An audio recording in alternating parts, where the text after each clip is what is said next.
বন্ধু-বান্ধৱীসকল স্বাগতম জনাইছোঁ দেৱানী ডিভিশ্যনেল ছ'চাইটিৰ আন এটা নতুন ভিডিঅ'লৈ। বন্ধু-বান্ধৱীসকল আহক আমি আজি অৰুণোদয় স্কিমৰ সবিশেষ আলোচনা কৰোঁ। তো বন্ধু-বান্ধৱীসকল আপোনালোকে আজি এই ভিডিঅ'টোৰ জৰিয়তে জানিব পাৰিব অৰুণোদয় স্কিম কি, অৰুণোদয় স্কিমৰ কাৰণে ইলিজিবিলিটি ক্ৰাইটেৰিয়া, কোনে কোনে এপ্লাই কৰিব পাৰিব, ফৰ্ম কেনেকৈ পাব, ক'ত জমা দিব লাগিব, তাৰ সবিশেষ এই ভিডিঅ'টোৰ জৰিয়তে আপোনালোকে শ্বৰ্টলি জানিব পাৰিব। অফিচিয়েল নটিফিকেশ্যন মই ষ্টেপ বাই ষ্টেপ আলোচনা কৰিম, গতিকে ভিডিঅ'টো শেষলৈকে চাই থাকিব। বলক আমি ভিডিঅ'টো আৰম্ভ কৰোঁ।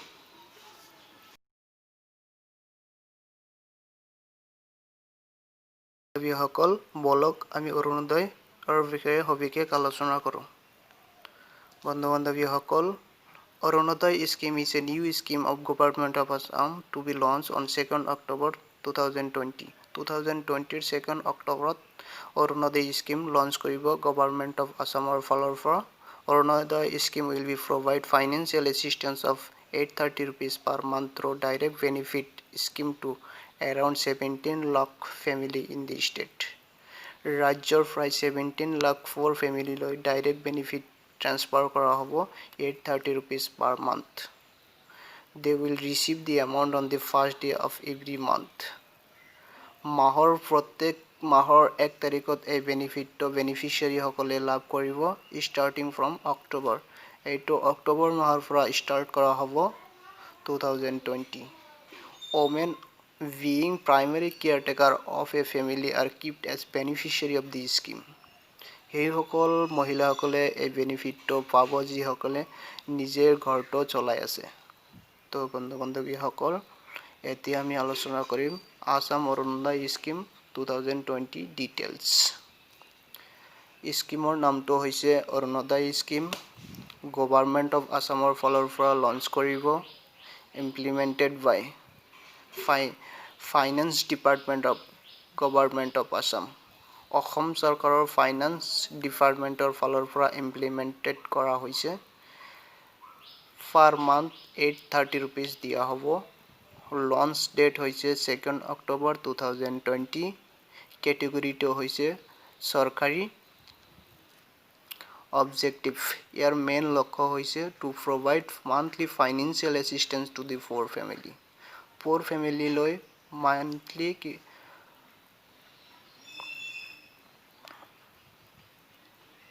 to be provide monthly assistance financial assistance to the poor family. মাহেকীয়াভাৱে poor family সকললৈ সাহায্যৰ যোগান। Beneficiary women belonging to poor family। সেইসকল মহিলাই ইয়াৰ বেনিফিচিয়াৰী হ'ব যিসকল poor ফেমিলিৰ পৰা বিলং কৰে। এপ্লিকেশ্যন মোড ইয়াত অফলাইনভাৱে আবেদন কৰিব লাগিব। অফিচিয়েল সাইট হৈছে finance.assam.gov.in। ইয়াত লগইন কৰি অফিচিয়েল সাইট খুলিব আৰু ইয়াৰ সবিশেষ আপুনি জানিব পাৰিব। বন্ধু-বান্ধৱীসকল এতিয়া আমি আলোচনা কৰিম Assam Orunodoi scheme 2020 eligibility criteria. আবেদন কৰাৰ কাৰণে কি কি যোগ্যতা লাগিব তাৰ সবিশেষ আলোচনা কৰিম। Number 1, application should be permanent residents of Assam. Beneficiary সকল হ'ব লাগিব অসমৰ বাসিন্দা। Applicant should be presently resident in Assam. Applicant সকলে অসমত বসবাস কৰি থকা হ'ব লাগিব। Composite household income of applicant should be less than 2 lakhs per annum. প্ৰতি বছৰত ইহঁতৰ ইনকাম 2 লাখতকৈ কম হ'ব লাগিব। Beneficiary should have bank account wherein the name of bank record should match the scheme record. Beneficiaryৰ bank account থাকিব লাগিব আৰু সেইটো স্কিমৰ লগত মেচ হ'ব লাগিব। In case the beneficiary does not possess the bank account, then bank account should be required to open prior to the date of approval of the applicant. যিসকল ব্যক্তিৰ bank account নাথাকিব সেইসকল বেনিফিচিয়াৰীসকলক প্ৰিয়ৰিটি দিয়া হ'ব বেংক একাউণ্ট খোলাৰ কাৰণে। Under the scheme, priority shall be given to household with সেইসকল মহিলাই ইয়াৰ বেনিফিচিয়াৰীটো পাব সেইসকলৰ হৈছে widow divorce unmarried female separate female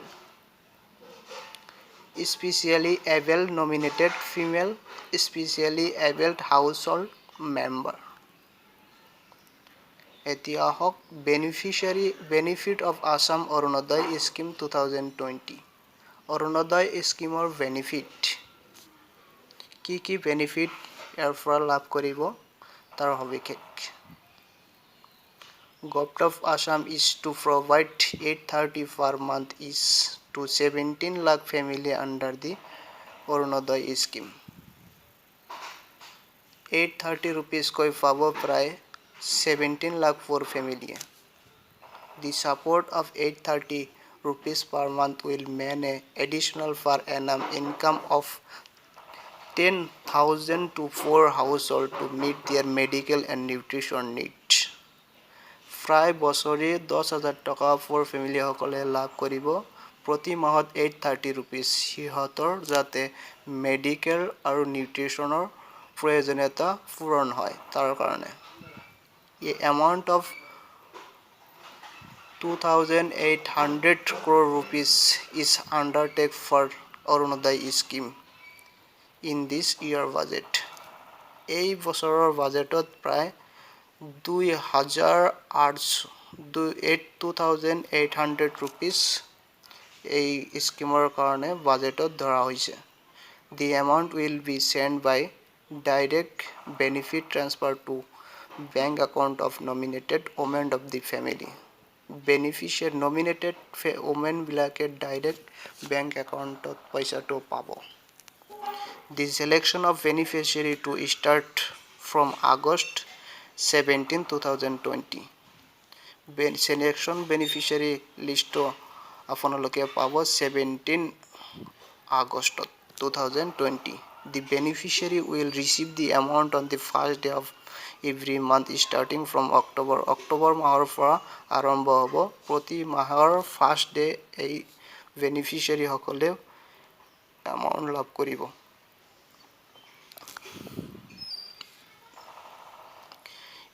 It shall benefit all 4 households whether they are covered under NFSA or not. Under this initiative, the state has set a commitment to alleviate the financial problem of the impoverished family in Assam through substantial income support. Women being primary caretaker of the family keep the beneficiary of the ইয়াৰ কথা already ইয়াৰ আগতে আলোচনাই কৰা হৈছে গতিকে আৰু নকওঁ তাৰ পিছত আহক selection process of the Arunodaya scheme 2020 beneficiary selection প্ৰসেসটো কেনেকৈ হ'ব অৰুণোদয় স্কিমৰ বেনিফিচিয়াৰী কেনেকৈ সিলেকশন কৰা হ'ব ইয়াতে ভিডিওটো লম্বা হৈ যাব বহুত লং হৈ যাব গতিকে মই শৰ্টকাট আপোনালোকক সিলেকশন প্ৰসেসটো জনাই দিছো ফাৰ্স্ট সিলেকশনৰ কাৰণে গাঁও পঞ্চায়ত লেভেলত আপোনাৰ সিলেকশন লিষ্ট মেকিং কৰা হ'ব বনোৱা হ'ব যদি আপুনি আৰবান এৰিয়াৰ পৰা হয় সিটি এৰিয়াৰ পৰা হয় তেনেহলে তাতে এটা কমিটি গঠন কৰা হ'ব আৰবান লোকাল বডি বুলি তাৰ পৰা সিলেকশন কৰা হ'ব যদি আপুনি সিটি এৰিয়াৰ পৰা বিলং কৰে তাৰ পিছত এই আন্ডাৰটেকিং কাম চেক লিষ্ট আপোনাৰ ভিলেজ বা গাঁও পঞ্চায়ত লেভেলৰ পৰা এটা এনেক্সাৰ ফিল আপ কৰি এটোৰ লগত এটাচ কৰিব এই বেনিফিচিয়াৰী লিষ্ট অফিসত আপোনাৰ lake level LAC level ওয়াইজত secretary অৰ ডিএলএমসি লেভেলত আপোনাক পঠিয়াই দিয়া হ'ব তাৰ ডিএমএলসি মিন্স ডিস্ট্ৰিক্ট লেভেল এক minute district level monitoring committee লৈ আপোনাক এই লিষ্টখন দিয়া হ'ব দিয়াৰ পিছত ডিস্ট্ৰিক্ট লেভেল মনিটৰিং কমিটিৰ পৰা ফাইনাল সিলেকশন কৰা হ'ব আৰু এই ফাইনাল সিলেকশন লিষ্ট সাবমিট কৰা হ'ব GPNCDC অথবা ULBS। এতিয়া হওক selection list under Arunodaya scheme। The selection list of Arunodaya scheme 2020 will be released by Government of Assam 17 August। 17 আগষ্টত এই অৰুণোদয় স্কিমটো ৰিলিজ হ'ব। The application for got select under the Arunodaya scheme will receive fund through fee direct benefit transfer mode to bank account nominated। এইটো already আলোচনা কৰা হৈছে।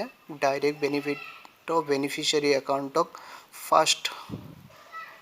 মাহৰ 1 তাৰিখত ট্ৰান্সফাৰ কৰা হ'ব। Assam Orunodoi scheme 2020 application form. Assam Arunodaya স্কিমৰ এপ্লিকেশ্যন ফৰ্মটো কেনেকুৱা? Assam Arunodaya scheme 2020 application form is not yet released। এতিয়ালৈকে ইয়াৰ ফৰ্মটো ৰিলিজ হোৱা নাই। Assam Arunodaya scheme 2020 application form will be offline mode। Assam Arunodaya schemeৰ application ফৰ্মটো offline mode হ'ব। We will update the exact detail about the Assam Arunodaya scheme on application form is available along with the official notification। ইয়াৰ application ফৰ্মটো অফিচিয়েলভাৱে release কৰা হ'ব official নটিফিকেশ্যনৰ জৰিয়তে। এতিয়া আহক কেনেকৈ এপ্লাই কৰিব অৰুণোদয় স্কিমৰ কাৰণে। How to apply for Assam Orunodoi scheme. Step 1ত দিয়া আছে scroll down go to important links. তলত দিয়া আছে ইয়াতে অফিচিয়েল ৱেবছাইট অথবা Assam Orunodoi scheme notification click here. ইয়াতে আপুনি ফৰ্মটো পাই যাব, কিন্তু ফৰ্মটো মই যেতিয়া ভিডিঅ' বনাই আছোঁ এতিয়া ৰিলিজ হোৱা নাই। মোৰ ডিছক্ৰিপশ্যনত লিংকটো দি দিম, আপোনালোকে ইয়াৰ পৰা এপ্লিকেশ্যন ফৰ্মটো ডাউনলোড কৰিব পাৰিব। তাৰপিছত ছেকেণ্ড ষ্টেপটো হৈছে click on Assam Orunodoi scheme application form. Assam Orunodoi scheme application ফৰ্মত ক্লিক কৰিব। থাৰ্ড ষ্টেপত Assam Orunodoi scheme application form will be open. Third অপশ্যনত আপুনি অৰুণোদয় স্কিমৰ ফৰ্মটো খোল খাব, অপেন হ'ব। ফৰ্থ ষ্টেপত আপুনি ডাউনলোড কৰি ফিল কৰিব। 5 নম্বৰত submit the form along with necessary documents to be respective office. আপুনি ফিল আপ কৰা অৰুণোদয় স্কিমৰ ফৰ্মটো ৰেছপেক্টিভ অফিচত আপুনি জমা দিব লাগিব। ফিল আপ দি অৰুণোদয় স্কিম ফৰ্ম। অৰুণোদয় সহায়ক @gp facilitate the process of filling of details application form। আপোনাৰ গাঁও পঞ্চায়ত লেভেলত ইয়াৰ ফেচিলিটিটো দিয়া হ'ব। DAF shall be used to collect the bank account and other information। DAF ফালৰ পৰা আপোনাৰ বেংক ডিটেইলছ আৰু আদাৰ ইনফৰমেশ্যন কালেক্ট কৰা হ'ব। DAF also contain the self affidavit to be signed by the selection beneficiary especially eligibility condition। এটা self affidavit sign কৰা হ'ব ফৰ selected beneficiary। যিজন ব্যক্তিক সিলেকশ্যন কৰা হ'ব তাৰ এটা এফিডেভিট বনোৱা হ'ব লাগিব। ইম্পৰ্টেণ্ট লিংকটো মই ডেছক্ৰিপশ্যনত দি দিম। ভিডিঅ'টো কেনেকুৱা লাগিল কমেণ্ট কৰি জনাবচোন। Thank you so much for watching this video।